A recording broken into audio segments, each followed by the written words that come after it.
I'm putting it out there. That doesn't mean that people before me haven't. It's just that, you know what, institutions aren't seeing us. Film, this quota is racist in itself, and like, I'm not a number. From de-colonial to anti-colonial, what's next for museum interpretation was planned as a conference for March 2020, but the world was shaken by COVID-19 and again by the brutal public murder of George Floyd. The seismic resurgence of Black Lives Matter in mainstream discussions and the deepened awareness of racial inequalities was an awakening for some, but not news to many. It showed what Reniedo Lodge defines as white privilege, the absence of the negative consequences of racism, and that describing and defining this absence means to some extent upsetting the centering of whiteness and reminding white people that their experience is not the norm for the rest of us.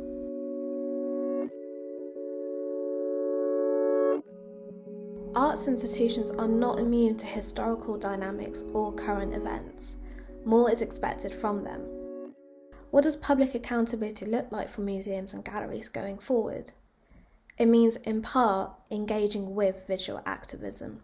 What I'd say visual activism means to me is that we use visual materials first to understand the world around us, and then secondly, to try and make change within it using both those and other forms of visual material. The important thing is that we don't confuse diversity with decolonial, anti-colonial practices. Existing museum interpretation is racist, among other ists. It's all of the other ists as well. It is ableist, it is sexist, it is homophobic, it is transphobic, it is all of those things.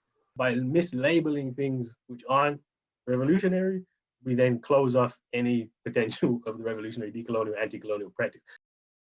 You know, you can engage in all this, so-called decolonial work, but if you're not, it's surface level, it's cosmetic, unless you're really looking at your own relationship to it and your own, the way that things have been ingrained within you as an individual. This film asks two artists how they navigate the colonial hangover and what an anti-racist gallery of the future looks like to them. My name's Adekunle. I'm a recent graduate from Edinburgh College of Art. I'm a photographer who tends to work with self-portraiture, looking at racial and colonial history.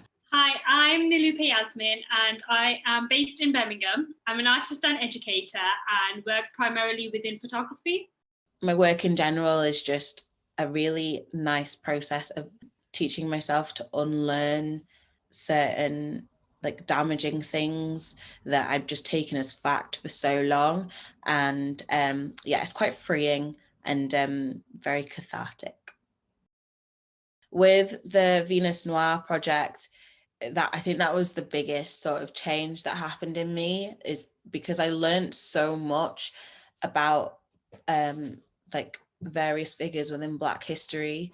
Time when I started unlearning various different behaviors or attitudes that I had. So as I said, for example, learning to love my own hair and the way that my body looked. I decenter the white gaze in my work by actively trying to tell stories from a Black perspective. A lot of my work is first and foremost about teaching myself before it's teaching others. Portraiture for me has been one of the key ways in order to understand people and understand the ideas around almost reading what you see in the image. And I say this as someone who does a lot of self-portraiture. I feel like I've always said this, that I am the subject I know best. My first ever self-portraiture series, Grow Me a Water Lily, that I did, a lot of the content behind that work was about the way I necessarily dress and how fabric is such an important part of my everyday life and my upbringing, whether it's the fabric that's wrapped around my head or whether it's the fabric that I am draped around. And I think recently I in a discussion got to this point where I'm not necessarily representing everybody who is a South Asian, British, Bangladeshi Muslim woman, but I do believe that I am offering this small insight into what it means to be who I am and what it means to have someone who looks like me making the work. In a democracy, elections are held as a ritual to ensure that we give our consent to be governed. This doesn't exist in museums and galleries, but has massive repercussions on how we talk about art, race, and identity today. While there might be ethical processes to care for present-day sitters, as a sector we are trying to understand what consent looked like, if any, for Black and POC sitters and artists in the past. It explains the rewritten labels, the archival investigations into a sitter's biography, and the way we talk about representation in our collections and communities today. Who put the label there? It's more about them, the person who wrote it, than the object. A lot of times when you see that talking about Black sitters, they often are racialized, but then when we talk about white sitters, they aren't. And trying to show visitors and that, you know, whiteness in itself is also a construction, and do that through the portraiture as well. The idea of collaborative curatorial spaces and drawing in other collaborators from outside the museum is something that museums shouldn't feel threatened by. It can only be helpful. For me to create this entire document that kind of gives you a framework of how to rewrite labels is then kind of creating this whole classification all over again.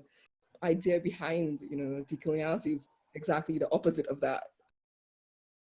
The anthropological way of photographing people is an important part in photography. To understand that the person that you are photographing can come from many different subcultures that actually can affect the way you photograph them, or the ways in which the topics that you're concerning yourself with matter. With me holding the role of photographer and model, it sort of means that I show myself in exactly the way that I want to be shown, rather than me photographing someone else and then there being me placing my own gaze upon their body and they not really having much of a say in how they're portrayed, or even if they do have a say, it still might not be exactly how they want to be seen. A decolonial or anti-colonial approach sees more to gain than what is lost.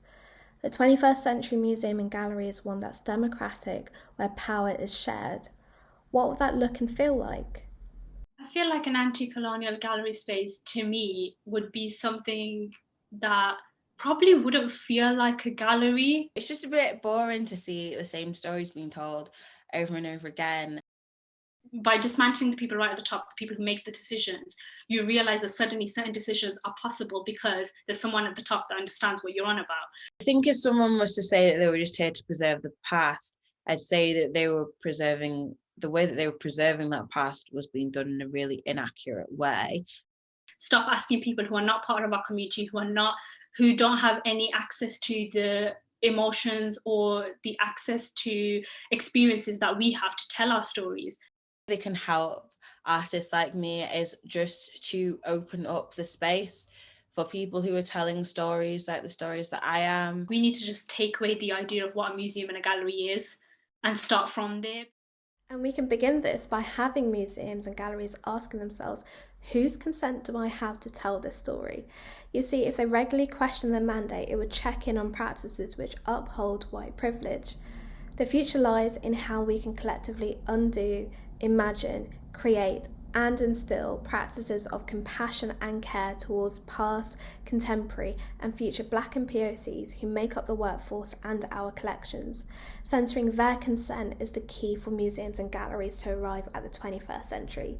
It's what's needed to democratise and fill a fuller picture of what our history actually is.